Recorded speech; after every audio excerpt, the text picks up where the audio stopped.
Very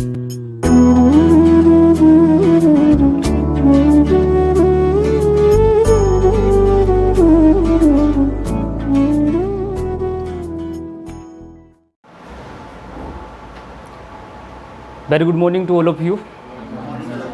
This is the Bodhi IAS PCS classes and I am anonymous Bodhi. और आज basically UPSC का एक seminar है और यूपी पीसीएस, यूपीएससी, इनमें क्या डिफरेंस होता है, क्या सिलेबस है इनका, इसकी स्ट्रैटेजी जो है आज हम डिस्कस करने जा रहे हैं। इस डिस्कस करने से पहले मैं वैसे अपने बारे में बता देता हूँ।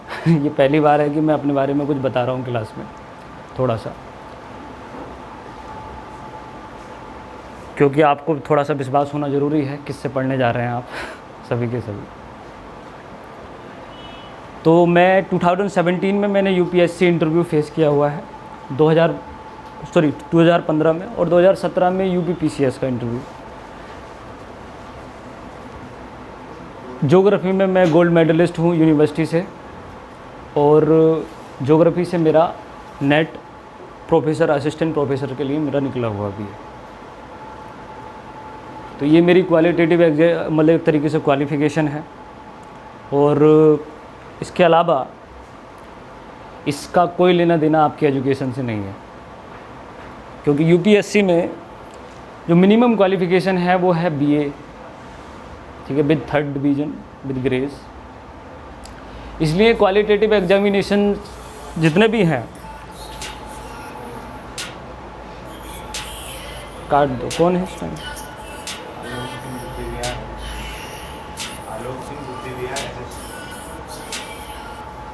कट कर दो।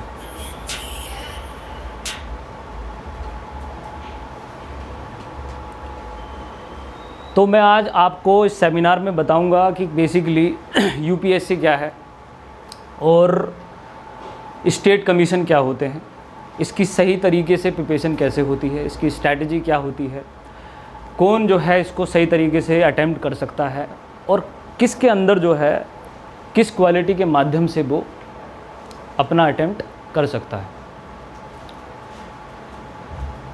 देखिए, यूपीएससी को बताने से पहले दो चीज़ें समझना। क्लास का जो आज का मोटिव रहेगा वो यूपीएससी और यूपी पीसीएस के ऊपर रहेगा, ठीक है।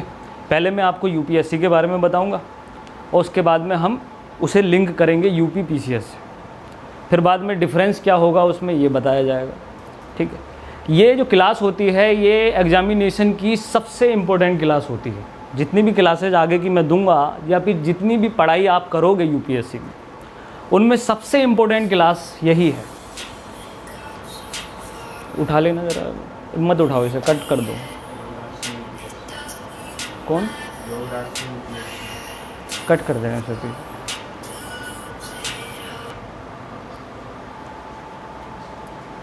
तो जितनी भी क्लासेज आगे की होंगी उसमें सबसे इम्पोर्टेंट क्लास यही है, और ये क्लास आपकी फ्री ऑफ कॉस्ट है और सेमिनार इसमें होता है। इस क्लास को अगर आपने अच्छी तरह से समझ लिया, बहुत अच्छी तरह से, तो आपकी जर्नी का 25% कंप्लीट हो जाएगा, ठीक है। क्योंकि ये क्लास है सिलेबस की क्लास। इसमें सिलेबस का क्या महत्व होता है पूरे के पूरे एग्जामिनेशन में, ये मैं अभी डिस्कस करूँगा। यूपीएससी के बारे में बता दूं कि हिंदी में इसको, क्योंकि दोनों तरह के student Hindi medium English medium के हैं। हिंदी वाले एक बार रेज योर हैंड, ठीक। इंग्लिश वाले, ठीक।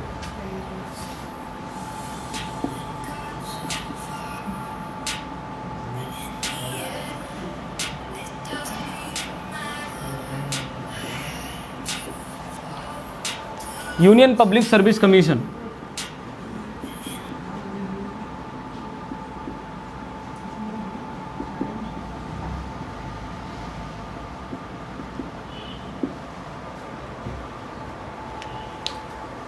जब भारत आज़ाद हो रहा था और कॉन्स्टिट्यूशन बन रहा था, संविधान बन रहा था, तो संविधान में जो सेंट्रल गवर्नमेंट के जितने भी ऑफिसर्स होते हैं उनके लिए एक प्रोविज़न बनाया गया। जितने भी मिनिस्टर्स हैं उन्होंने जो है एक तरीके की ऐसा कमीशन बनाया उन्होंने बोला कि हमें कुछ ऐसे ऑफिसर तैयार करने चाहिए इस देश के लिए जो इंटायर कंट्री में रिक्रूट हो सके और उनकी एलिजिबिलिटी बिल्कुल अलग हो। ठीक है, 1950 में जब हमारा देश का संविधान लागू हुआ उस टाइम पर ये कमीशन हमारे कॉन्स्टिट्यूशन में बनाया गया। कमीशन का मतलब या आयोग का मतलब होता है जिसका मेंशन कहाँ हो, कॉन्स्टिट्यूशन में हो, संविधान में हो। तो ये जो सर्विस है ऑफिसर के रिक्रूटमेंट की, ये संविधान में कहाँ है, मेंशन है, इसलिए इसको आयोग बोला जाता है। ये एक तरीके से कंपनी समझिए आप, जिसका काम है ये ठेका लेना कि इस देश के अंदर नंबर 1 क्वालिटी के ऑफिसर्स तैयार हो सके।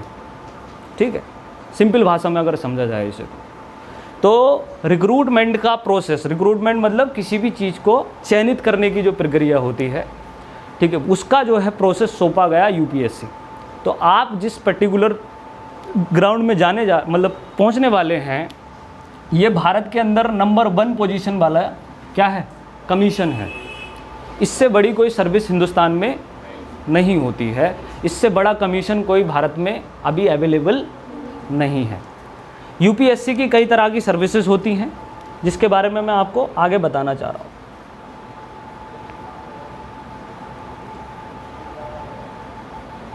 देखिए,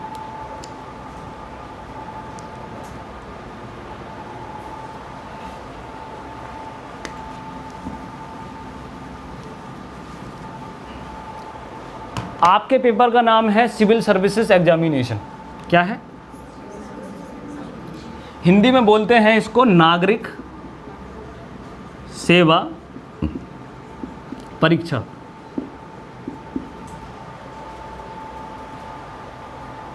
आप सिविल सर्विस एग्जामिनेशन की प्रिपरेशन करते हैं, इसका सही नाम ये होता है, ना आप यूपीएससी की तैयारी करते हैं, ना आप आईएएस पीसीएस की तैयारी करते हैं, आप किसकी तैयारी करते हैं? सिविल सर्विसेज की तैयारी करते हैं। तो जो सिविल सर्विसेज, इसका जो रियल नाम है वो है सिविल सर्विसेज एग्जामिनेशन, नागरिक सेवा परीक्षा। इसको कौन रिक्रूट कराता है? जो अभी मैंने बताया, UPSC, union public service commission. ठीक है, अब यूपीएससी के अंदर बहुत सारी सर्विसेज होती हैं, उसमें से एक सिविल सर्विस एग्जामिनेशन है।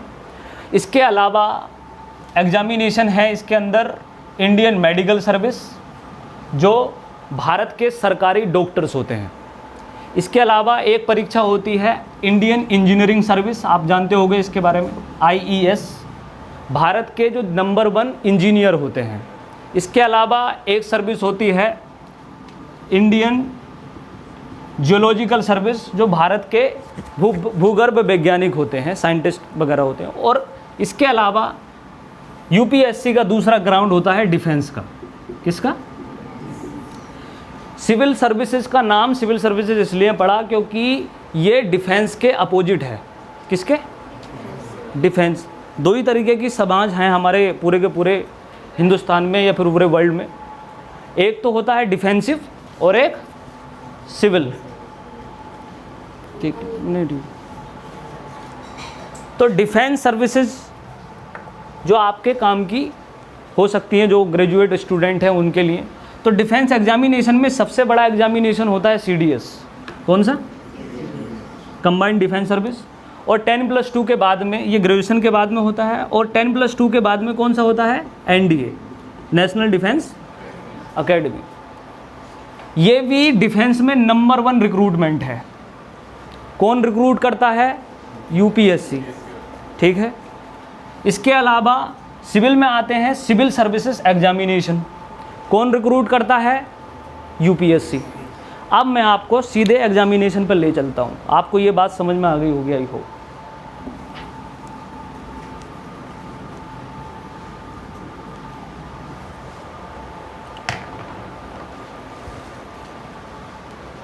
देखिए, सिविल सर्विस एग्जामिनेशन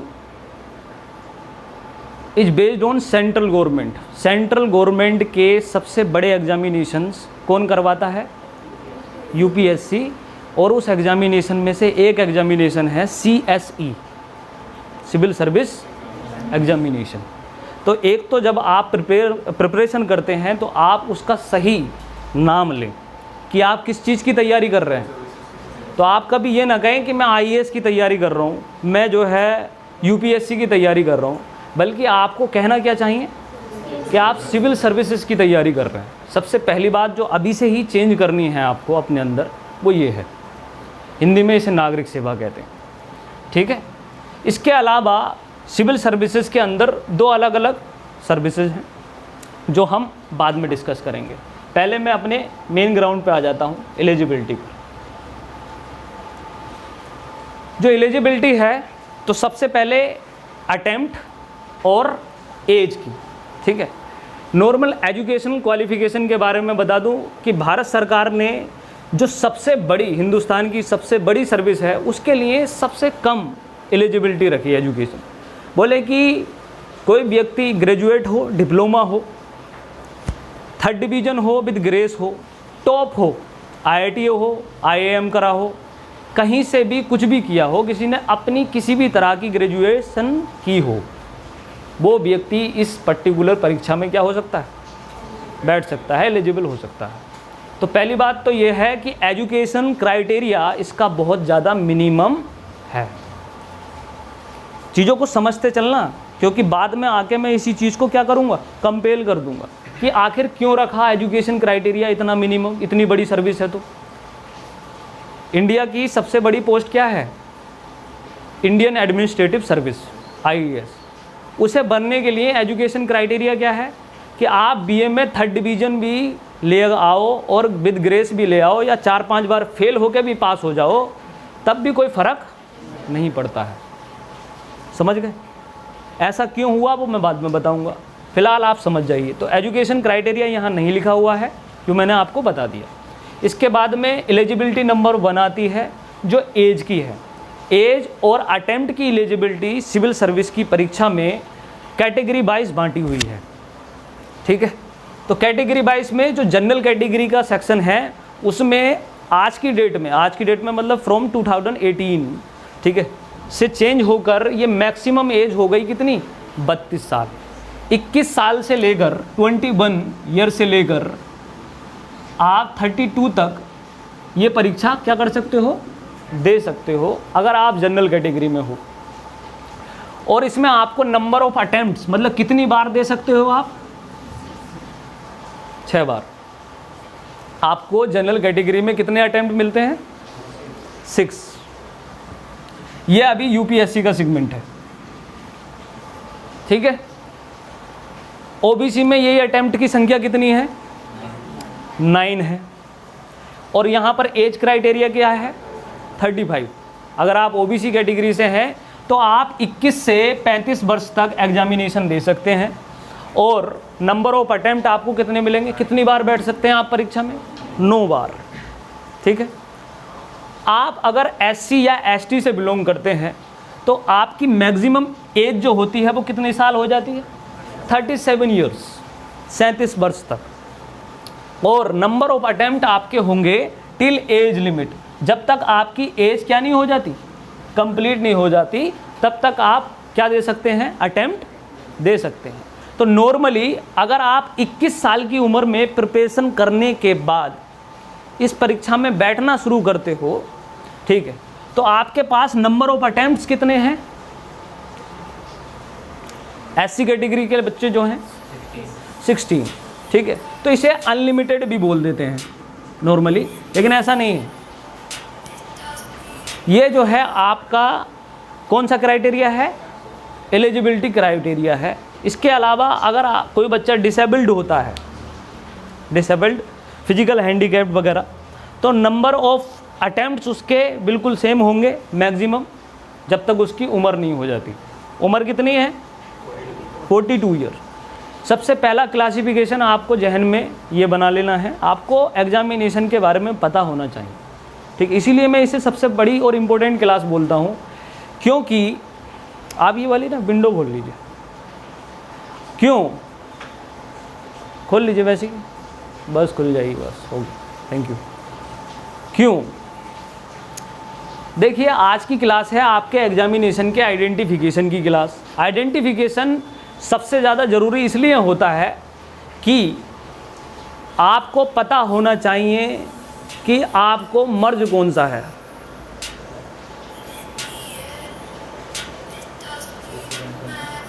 कौन है? कट कर दो सबको, जो जो भी आए ना सबको कट कर देना। ये प्ले वो एयरपोर्ट में चालू करता है तो उसका सबसे पहला क्वेश्चन क्या होता है कि आपका मर्ज क्या है, क्या हुआ है आपको, समझ रहे हैं? जब आप बताते हो कि मेरे को बुखार हो रहा है, सर दर्द हो रहा है, उसी के हिसाब से वो दवाई देता है, ठीक है। इसीलिए यूपीएससी के लिए ये क्लास वही क्वेश्चन है कि भाई आपको मर्ज क्या है, तो इसके माध्यम से आप आइडेंटिफाइड कर लोगे एग्जामिनेशन को। बाद में मैं आपसे डाउट पूछूंगा, जो भी आपके डाउट होंगे पहले आप ध्यान से समझते रहिएगा। तो ये एलिजिबिलिटी क्राइटेरिया जो भी है ये आपको समझ में आया यूपीएससी का, ठीक है। कोई क्वेश्चन हो इससे रिलेटेड आप पूछ सकते हैं।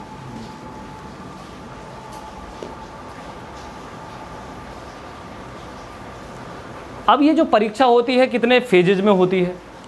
इसके 3 फेजेज हैं, प्रिलिमिनरी, मेंस और इंटरव्यू। हिंदी में इसको कहते हैं प्रारंभिक परीक्षा। क्या? प्रारंभिक परीक्षा। इसको कहते हैं मुख्य परीक्षा और इसको कहते हैं साक्षात्कार। क्या कहते हैं? शब्दावली वोकैबुलरी अपनी बिल्कुल परफेक्ट रखना, किस एग्जामिनेशन को क्या कहा जाता है, इसका नामकरण क्यों हुआ ये भी आपको पता होगा। प्रिलिमिनरी इसलिए कहा जाता है क्योंकि पहली बार होती है। मेंस इसलिए कहा जाता है क्योंकि सबसे ज़्यादा मेन यही है, मुख्य परीक्षा। और इंटरव्यू का मतलब तो आपको पता है, साक्षात्कार होता है।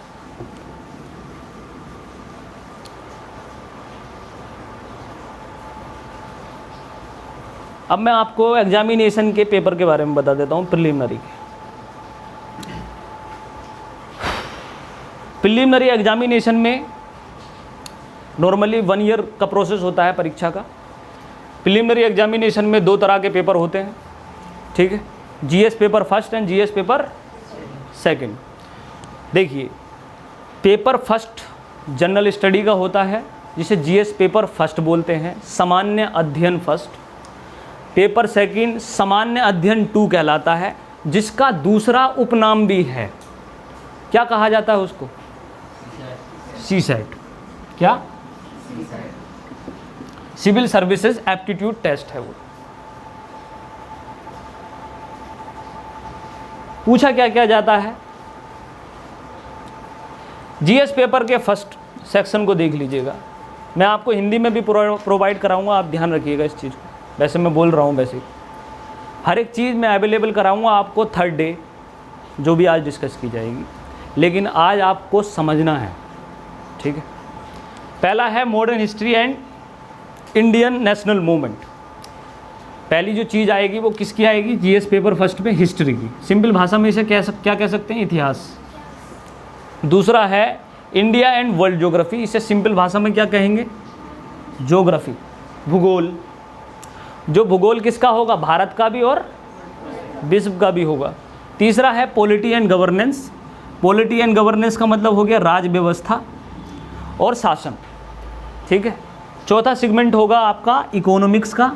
इसे इकोनॉमी कहा जाता है, इसको बोलते हैं अर्थ व्यवस्था। चौथा है नेक्स्ट है इकोलॉजी या फिर इन्वायरमेंट, पर्यावरण इसे बोलते हैं। और फिर है साइंस एंड टेक्नोलॉजी, जिसे कहते हैं विज्ञान और प्रौद्योगिकी। और फिर लास्ट सेक्शन आता है करंट अफेयर्स का। टोटल कितने सब्जेक्ट हैं ये? 7 सब्जेक्ट हैं। ध्यान से देखना इस बात को, 7 सब्जेक्ट हैं। दूसरा पेपर आपका सीसेट का है, ठीक है। लेकिन उससे पहले मैं आपको ये बता दूं कि ये जो परीक्षा है इसमें ही सिर्फ कट ऑफ बनता है, पेपर फर्स्ट में ही। पेपर सेकंड से हमें कोई लेना देना नहीं है, सिर्फ क्वालिफाइंग है, उसके बारे में मैं बात करूंगा अभी। लेकिन पेपर फर्स्ट पर ही कट ऑफ बनता है, इसी पर हमारी मेरिट बनती है, ठीक है। जब भी मैं सिलेबस डिस्कस करता हूँ इस बात को ज़रूर कहता हूँ, और इस बात को मैं आज भी कह रहा हूँ, ये परीक्षा सिर्फ 7 सब्जेक्ट की है। कितने की? 7 की, 7 सब्जेक्ट की, जो 7 सब्जेक्ट आपके सामने हैं। प्रिलिमिनरी की बात कर रहा हूँ मैं आपसे। यही 7 सब्जेक्ट मेंस में चलेंगे, इंटरव्यू में चलेंगे। ये कहानी ही 7 सब्जेक्ट की है। कितने सब्जेक्ट की? 7 सब्जेक्ट की। ये जो 7 सब्जेक्ट हैं, इसमें ऐसा कोई सब्जेक्ट नहीं है जिससे आपके माथे में दर्द हो। ना रीजनिंग है इसमें, ना मैथ्स है, ना बड़े बड़े इसमें क्वेश्चंस हैं, बल्कि इसमें कहानियाँ हैं, बड़ी दिलचस्प स्टोरीज हैं, कॉन्सेप्ट हैं। ये 7 सब्जेक्ट ही आपको आईएएस बनाते हैं, इस देश के अंदर सबसे बड़ी सर्विस प्रोवाइड कराते हैं। सिर्फ 7 सब्जेक्ट। अब मैं आगे का जो भी सिलेबस आपको डिस्कस कराऊंगा वो सारा का सारा इन 7 सब्जेक्ट पर ही डिपेंड करेगा। मैं आपसे इसलिए ये बात कह रहा हूँ क्योंकि बच्चे बहुत ज़्यादा क्या कर देते हैं, ओवर एम्फेसाइज कर लेते हैं। ये भी करना है, वो भी करना है, ये तो बहुत बड़ी परीक्षा है। सर कोई परीक्षा नहीं है, सिर्फ कितने सब्जेक्ट हैं? 7। और 7 सब्जेक्ट वो सब्जेक्ट हैं जो हमारी सिलेबस की लिस्ट में सबसे इजी सब्जेक्ट हुआ करते थे। समझ गए? यही नेचर बदलकर मेंस एग्जामिनेशन में थोड़ा ब्रॉड हो जाता है और इसका नामकरण क्या हो जाता है, चेंज हो जाता है।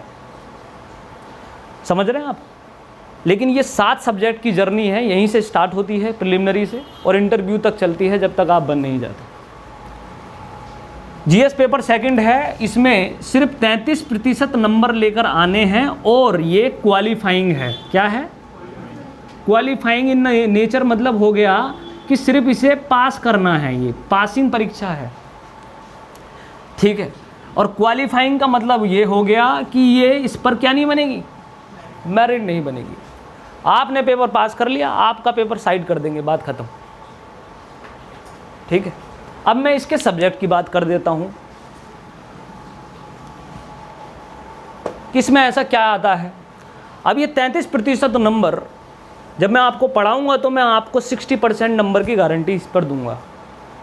किसी से मैथ्स नहीं आती है, कोई प्रॉब्लम नहीं। किसी से रीजनिंग नहीं आती है, कोई प्रॉब्लम नहीं। किसी से इंग्लिश नहीं आती है, कोई प्रॉब्लम नहीं।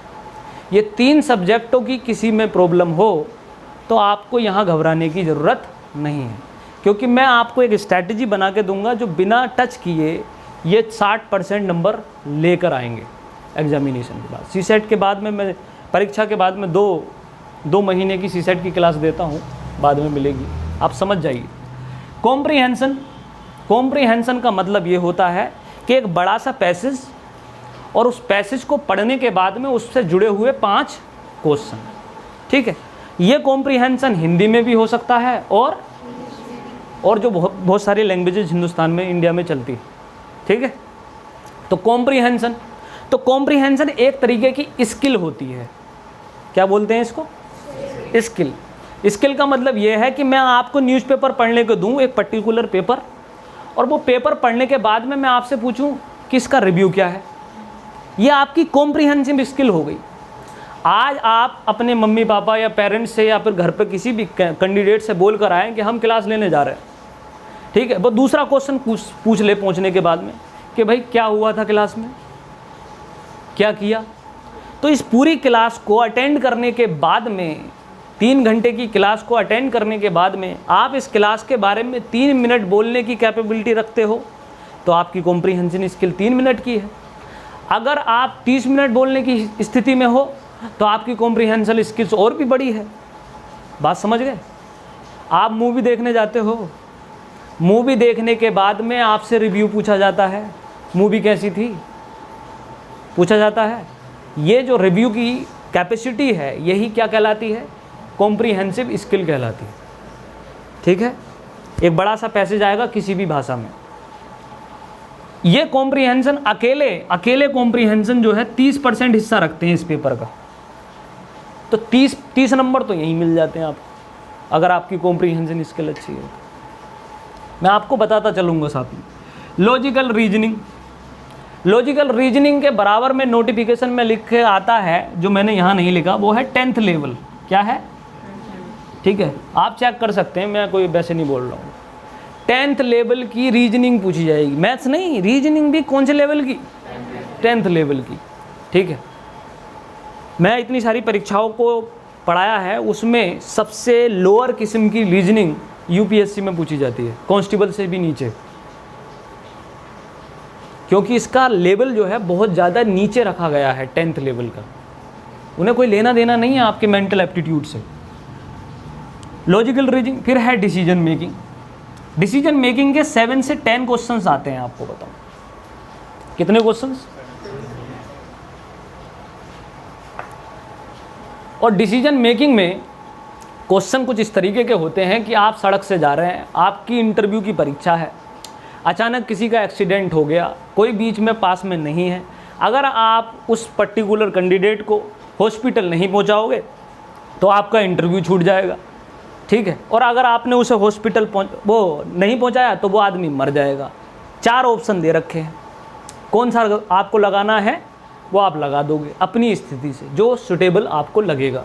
उसमें लिखा होगा कि भाई आप उसे पहुंचाओगे, 1 हो गया, आप उसे नहीं पहुंचाओगे 2 हो गया, आप किसी को ढूंढने की कोशिश करोगे 3 हो गया, या इनमें से कोई नहीं, ठीक है। और कुछ क्वेश्चनों में इसमें ऐसा होता है कि वो पूरी तरीके से सही या गलत नहीं होते, इसलिए अगर आप लगाते हो सही आंसर, कि आप किसी को ढूंढने की कोशिश करोगे, सही आंसर लगाते हो तो आपको इसमें नंबर मिलेंगे 2 पूरे, या आपने इसमें से कोई भी ऑप्शन लगाया जो 2 बचे, नहीं और हाँ वाला, उसमें 1 नंबर मिल जाएगा। ऐसा भी होता है। डिसीजन मेकिंग के क्वेश्चन समझदारी के क्वेश्चन होते हैं। सिलेबस कंप्लीट करने के बाद में आपको डिसीजन लेना क्या हो जाता है, आ जाता है। शायद पहले गलती हो, लेकिन तैयारी करने के बाद में डिसीजन लेने में कभी गलती नहीं होगी। 7 to 10 क्वेश्चन इसी के हो गए, तो आपका परीक्षा तो यहीं निकल गई। मैं आपको बता दूँ पहले कैसे निकल गई। 30 नंबर आपको यहाँ मिल गए और 7 से 10 नंबर आपको यहाँ से मिल जाएंगे। चलो अभी और भी देखते हैं इसमें। General mental ability with 10th level. कौन सा लेवल है, 10th लेवल। 10th लेवल की इसमें गणित पूछी जाएगी, ठीक है। गणित से जुड़े हुए 12 से लेकर 10 क्वेश्चन आपसे पूछे जाएंगे, ठीक है। अगर आपका मेंटल एबिलिटी ठीक है थोड़ा बहुत, तो इसमें से आप 7 क्वेश्चन आराम से कर निकालोगे, और नहीं भी है तो आप इसे स्किप कर सकते हो, कोई प्रॉब्लम नहीं। हालांकि मैं आपको औपचारिक क्लासेस पूरी दूंगा, कोई प्रॉब्लम नहीं है। इसके बाद में आता है, देखो लिखा हुआ भी है नीचे, ठीक है, डेटा इंटरप्रिटेशन। क्या है डेटा इंटरप्रिटेशन? डेटा इंटरप्रिटेशन को बोलते हैं आंकड़ा। क्या बोलते हैं? आंकड़ा का प्रदर्शन, आंकड़ा प्रदर्शन। तो डेटा इंटरप्रिटेशन होता है, एक छोटी सी टेबल दे दी जाती है और उससे जुड़े हुए नीचे कितने क्वेश्चन, 4 या 5 क्वेश्चन दे दिए जाते हैं। टेबल क्या हो सकती है, पॉपुलेशन की हो सकती है, ठीक है। टेबल हो सकती है क्लास के बैठे हुए स्टूडेंट्स की, ठीक है। ये डेटा इंटरप्रिटेशन है। इसके क्वेश्चंस भी बहुत आसान होते हैं। फिर इसके बाद में आता है इंटरपर्सनल स्किल्स एंड कम्युनिकेशन। इसको बोलते हैं हिंदी में योग्यता और संचार, कम्युनिकेशन। कम्युनिकेशन से जुड़े हुए 10 से 15 क्वेश्चन पूछे जाते हैं। बड़ा पोर्शन होता है, लैंग्वेज से रिलेटेड वो होता है। थियोरेटिकली पोर्शन मैं कंप्लीट कराऊंगा आपको, ठीक है। कम्युनिकेशन में क्वेश्चन पूछे जाते हैं कि संचार या कम्युनिकेशन के लिए सबसे अहम चीज़ क्या चाहिए। ऑप्शन नीचे दे रखे होंगे, तो उसका आंसर होगा माध्यम। क्या होगा? माध्यम। कोई मीडियम होगा तभी तो कम्युनिकेशन होगा। इस तरीके के क्वेश्चन होंगे, ठीक है, वो डिस्कस किए जाएंगे। इसके बाद में है English language comprehension. English language पूछी जाती है 10 नंबर की, उसमें वोकेबलरी होती है और कॉम्प्रीहेंशन होता है। इस तरह से ये जीएस का पेपर 2 या फिर सी सेट कंप्लीट होता है, जिसमें मिनिमम नंबर कितने चाहिए थे, ठीक है। ये सेगमेंट आपका प्रिलिमिनरी का रहा। किसका? प्रिलिमिनरी में 100 क्वेश्चन पूछे जाएंगे। आई होप मैंने टेबल बनाई है। देखिए ध्यान से इसको। प्रिलिमिनरी में 100 क्वेश्चन आएंगे, ठीक है। 100 क्वेश्चन आएंगे, 2 घंटे होंगे। कितने मिनट? 120 मिनट्स। 120 मिनट, कितने क्वेश्चन? 100 क्वेश्चन, ठीक है। ध्यान से समझिए इस बात को। और एक क्वेश्चन 2 नंबर का होगा। कितने नंबर का? टोटल कितने का हो गया? 200 का, ठीक है। तो 200 का हो गया। इसी पर कट ऑफ बनेगी। इसी पर क्या बनेगी? कट ऑफ बनेगी, मेरिट बनेगी, इसी पर बनेगी। इस तरफ क्या होगा, पेपर 2 होगा, मैक्सिमम नंबर 200 ही होंगे, लेकिन नंबर ऑफ क्वेश्चंस कितने होंगे, 80। इसके क्वेश्चन कितने रखे गए, 80। तो एक क्वेश्चन कितने होगा, 2 पॉइंट कुछ का हो गया। समझ गए इस बात को? ठीक है, ये सेक्शन तो आपको क्लियर ही है, सी सेट वाला, कोई दिक्कत नहीं है। ये जो है कट ऑफ बनेगी और मेरिट बनेगी। ठीक है, मेरिट के बारे में बात करते हैं अभी।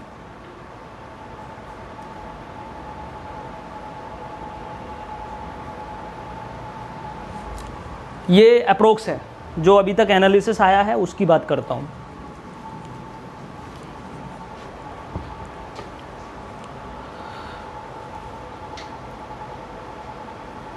यूपीएससी प्रिलिमिनरी की कट ऑफ है ये।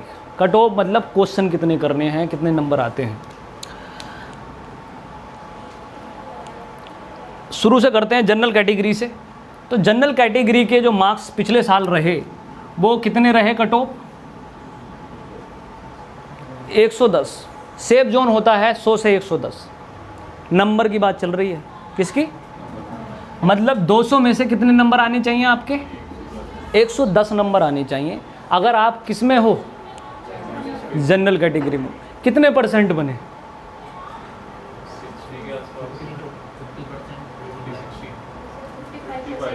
55%। कितने परसेंट, 55%। इस चीज़ को समझते चलिएगा। 55% पर आपका प्री निकलेगा।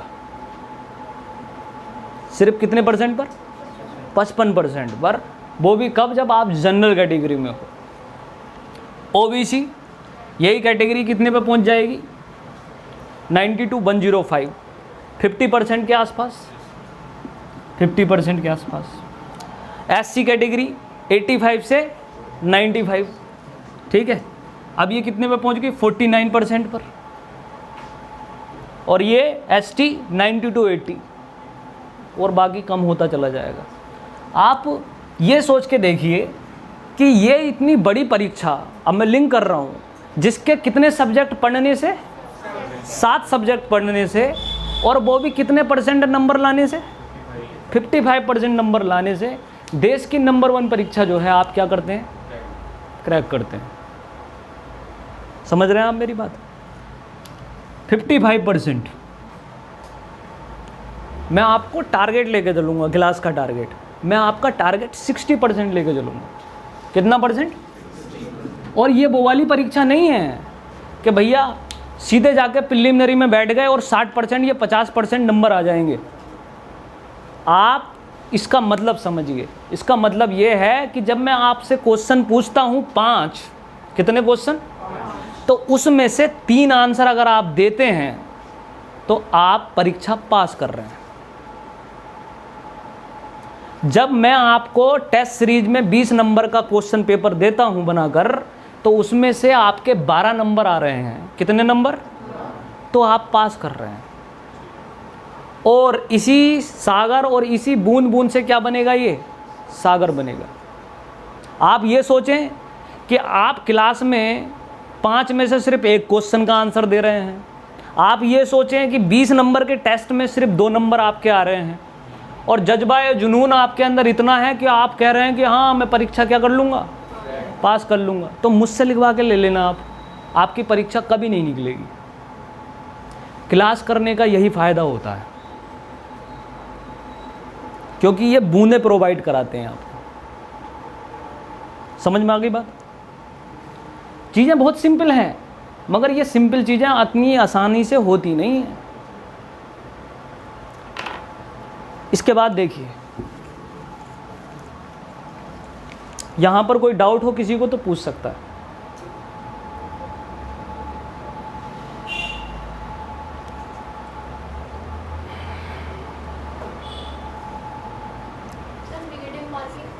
निगेटिव मार्किंग बता रहा हूँ, 1/3 की निगेटिव मार्किंग होती है, 1/3। 1/3 वो मैं अटैम्प्ट करने का तरीका आपको बताऊंगा, पेपर को अभी बताऊंगा, पेपर को अटैम्प्ट कैसे करना होता है। ठीक है, ध्यान से समझिएगा। अभी आप प्रारंभिक परीक्षा या प्रिलिमिनरी परीक्षा के बारे में जानकारी है आपको पूरी, किसी को भी बता सकते हो आप, इजीली। इसका नाम अच्छी तरीके से बता सकते हो आप, इसके मार्क्स, इसकी कट ऑफ, ये सब कुछ बता सकते हो आप। चलो तो ठीक है। सीखने का मतलब ही ये होता है कि आप किसी और को क्या होता है बता पाओ। अब हम सीधे क्वेश्चंस पर आते हैं। सिंपल भाषा में ये 7 सब्जेक्ट हैं। इतिहास क्या है? ज्योग्राफी मतलब इकोनॉमी मतलब अर्थव्यवस्था, व्यवस्था अर्थशास्त्र नहीं। पॉलिटी मतलब राज्य व्यवस्था। जनरल साइंस क्या मतलब, और इन्वायरमेंट मतलब, और करंट अफेयर समसामयिक मतलब समसामयिक। पता नहीं क्या क्या लिखा हुआ है, लेकिन सिंपल भाषा में इन सब्जेक्टों को ये कहा जाता है। ठीक है, ये 7 सब्जेक्ट ही आपकी जर्नी तय करेंगे। इन 7 सब्जेक्ट पर फ्लक्चुएशन बता रहा हूँ, कब कब किस किस टाइम पर कितने कितने क्वेश्चन आए और अटेम्प्ट करने का तरीका क्या है। ठीक है, देखिए इस चीज़ को।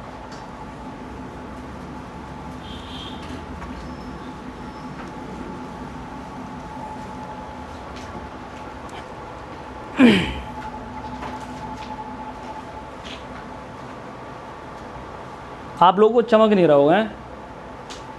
दिख रहा है आपको नीचे? ये एक लाइट ऑफ कर लो, आप कर लो, आप करो, आपको नहीं पता होगा। नहीं रहने दो, आप करो। एक लाइट ऑफ कर लेना। नहीं पर्दे की ज़रूरत नहीं, लाइट ऑफ हो जाएगी, सब सही हो जाएगा।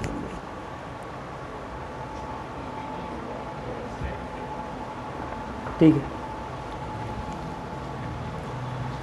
देखिए क्वेश्चंस कब कब कितने कितने पूछे किस किस सब्जेक्ट में, ये आपको मैं बता रहा हूँ। ठीक है, 2011 से उठाते हैं, 2019 तक चलेंगे। ठीक है, सब्जेक्ट है करंट अफेयर। क्या है? करंट अफेयर नॉर्मली जो हम पढ़ते हैं न्यूज़पेपर से, ठीक है, उसके क्वेश्चन कितने पूछे जाते हैं प्रिलिमिनरी परीक्षा में।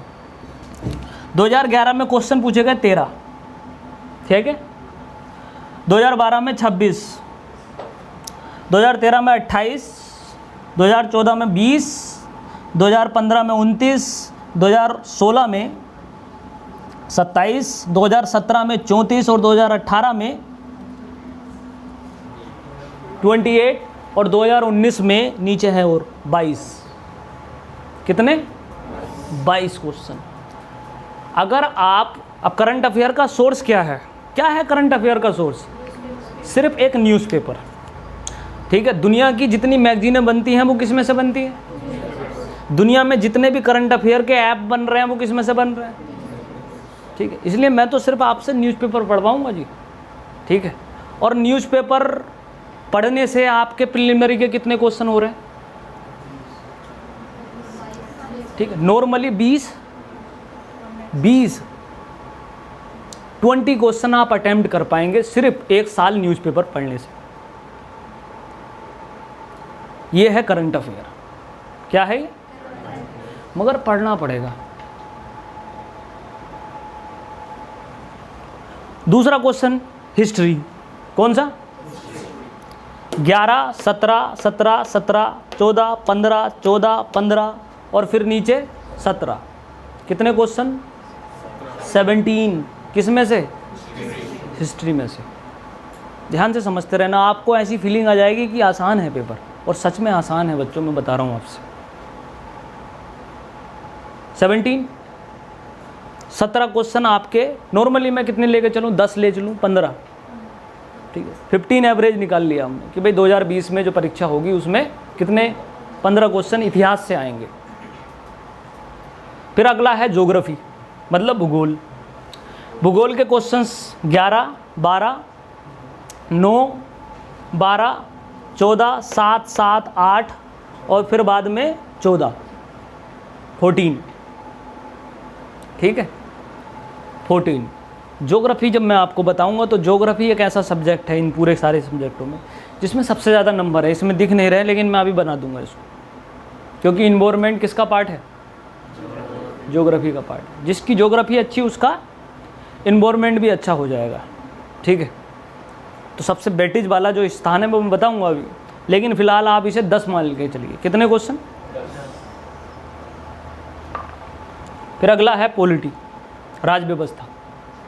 कितना? 12, 17, 13, 11, 13, 7, 22, 13 और लास्ट में कितना है? 15 क्वेश्चन। वेटेज आपको दिखाई दे रहा है लगभग बराबर सा है। एक अच्छा पेपर उसी को कहा जाता है जिसमें 7 क्वेश्चन, जो 7 पोर्शन है उसमें से नॉर्मल बराबर बराबर क्या हैं? क्वेश्चंस आए। इकोनॉमी 19, 9, 11, 13, 7, 8, 4, 7, 7,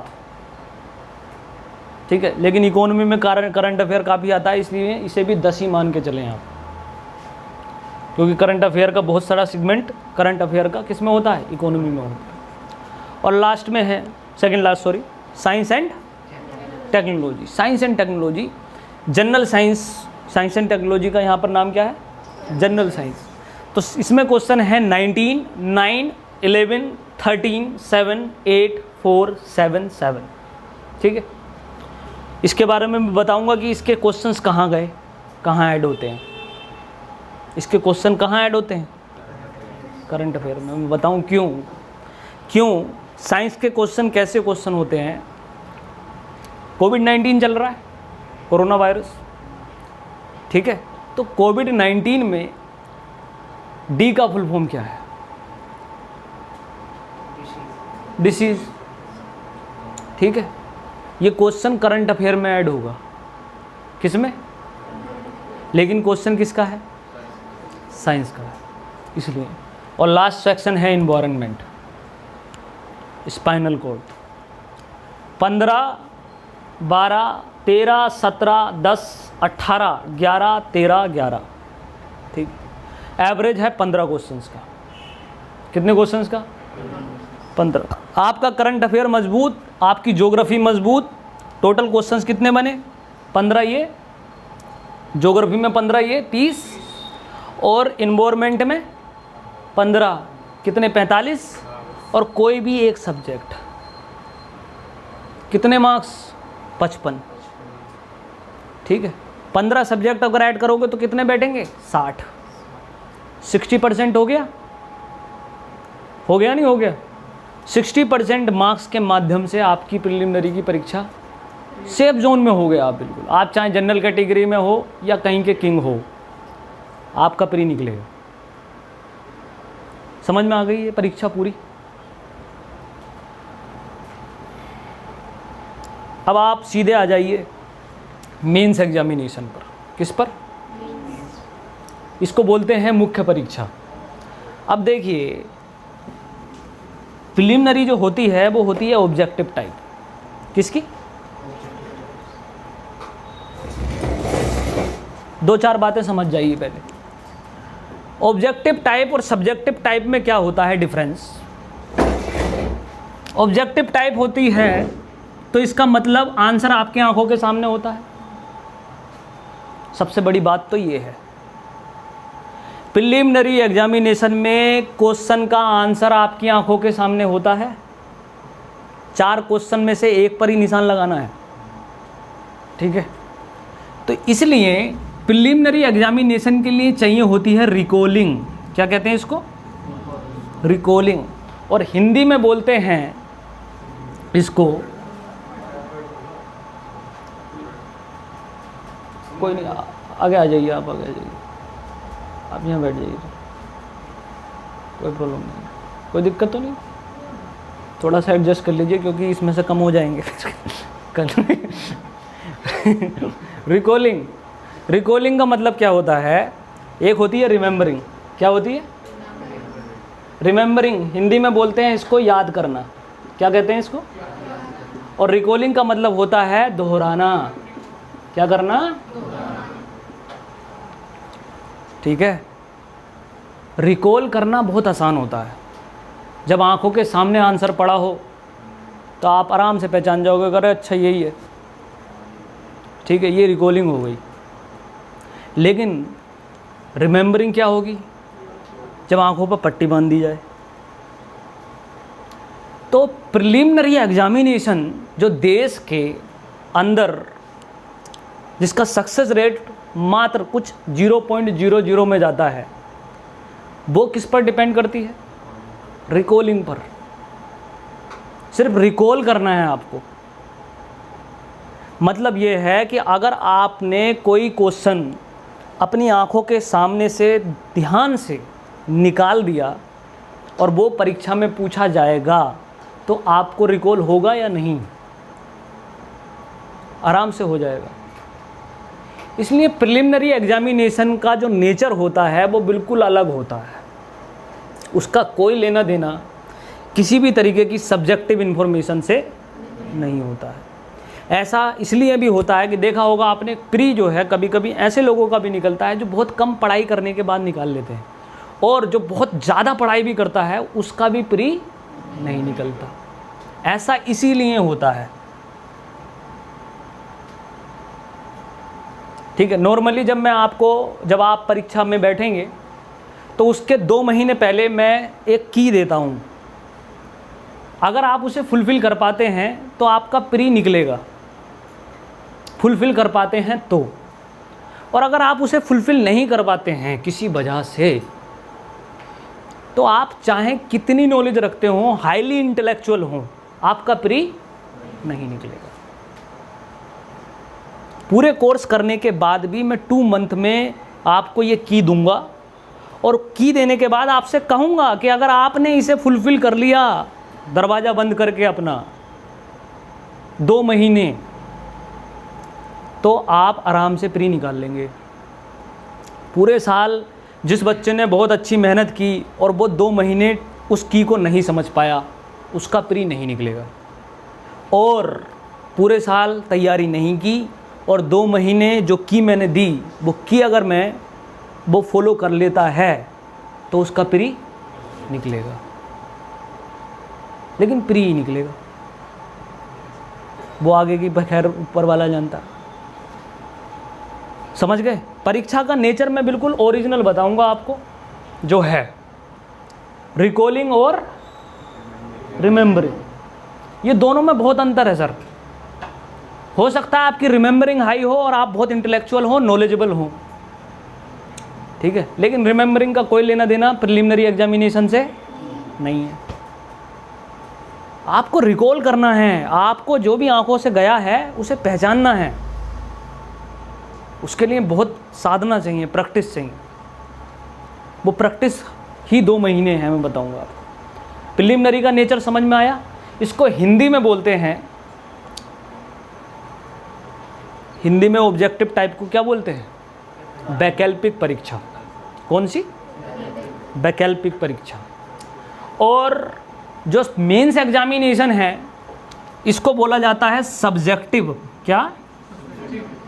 और हिंदी में इसको बोला जाता है वस्तुनिष्ठ। कौन सी? वस्तुनिष्ठ परीक्षा। Subjective comprehensive. इसमें रिकॉलिंग काम नहीं करेगी, बल्कि क्या काम करेगी? रिमेंबरिंग।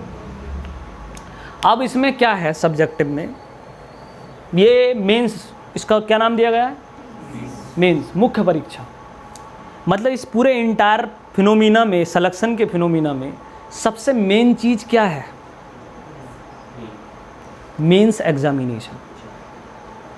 मतलब सबसे ज़्यादा मेन का मतलब ये है, ना इंटरव्यू ज़्यादा ज़रूरी है, ना प्रिलिमिनरी ज़्यादा ज़रूरी है, सबसे ज़्यादा कोर सेक्शन किस में है? मेंस में है। इसीलिए इसका नाम क्या पड़ा? मेंस पड़ा। जो ऐसे बोलते हैं ना मेन चीज़ है, जो मेन चीज़ है वो बता, वो मेन चीज़ ये है मेंस। और ये गुड होगी या बैड होगी मुझे नहीं पता न्यूज़, लेकिन प्रिलिमिनरी से मेंस एग्जामिनेशन बिल्कुल अलग होता है।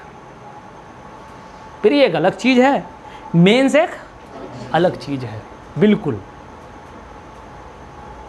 Mains examination is subjective, subjective मतलब वस्तुनिष्ठ, उसमें लिखना पड़ेगा, क्वेश्चन आएगा। जैसे आप ग्रेजुएशन में एकेडमिक परीक्षाएं लिखते हो या 10+2 में लिखते हो, वैसा ही आपको पेपर देकर आना पड़ेगा, वहाँ क्वेश्चन आएंगे और 200 वर्ड्स में लिखना पड़ेगा, 300 वर्ड्स में लिखना पड़ेगा।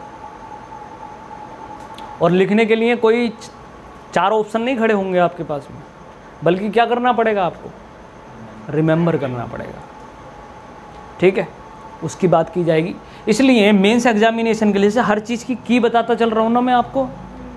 मैंने आपको बताया कि प्रिलिमिनरी निकालना है तो 7 सब्जेक्ट को पढ़ना है, समझ गए आप। ऐसे ही मेंस एग्जामिनेशन की एक की होती है, वो होती है राइटिंग स्किल। क्या होती है? राइटिंग स्किल को हिंदी में बोलते हैं लेखन योग्यता। लेखन योग्य राइटिंग स्किल है, राइटिंग अच्छी हो। राइटिंग स्किल का मतलब होता है कि आप किसी भी क्वेश्चन का इंटरप्रिटेशन बड़ा शानदार देते हैं, ठीक है। नॉर्मली आप अपनी जनरल लाइफ में डायरीज लिखते होंगे, जैसे ट्रेंड ख़त्म हो गया, कुछ भी लिखने की आदत होगी आपकी, सब्जेक्ट से हटकर लिखने की, ठीक है। नॉर्मली हिंदुस्तान के अंदर ये कल्चर डेवलप नहीं हो पाया, लेकिन राइटिंग स्किल बच्चे की सिर्फ और सिर्फ उन चीज़ों में दिखाई देती है जो चीज़ें हमारे सब्जेक्ट से जुड़ी हुई नहीं होती। चाहे वो फेसबुक पर कोई पोस्ट लिखना हो, अपनी तरफ से कोई स्टेटस डालना हो, या फिर अपनी डायरी लिखना हो, जो भी कुछ आपने ओरिजिनली क्रिएट किया है लिखने में, वो आपकी राइटिंग स्किल है। समझ रहे हैं ना? मगर वो क्या होना चाहिए? ओरिजिनल होना चाहिए, कॉपी या पेस्ट नहीं होना चाहिए। खैर, राइटिंग स्किल पर डिपेंड होता है मेंस परीक्षा। इस पर आ जाते हैं, क्या है ये परीक्षा। प्री आपका क्लियर, कोई डाउट प्री से रिलेटेड हो, यू कैन आस्क। प्रारंभिक परीक्षा से रिलेटेड कोई भी डाउट हो किसी के जहन में, वो पूछ सकते हो आप। अब हम मेंस की तरफ बढ़ रहे हैं।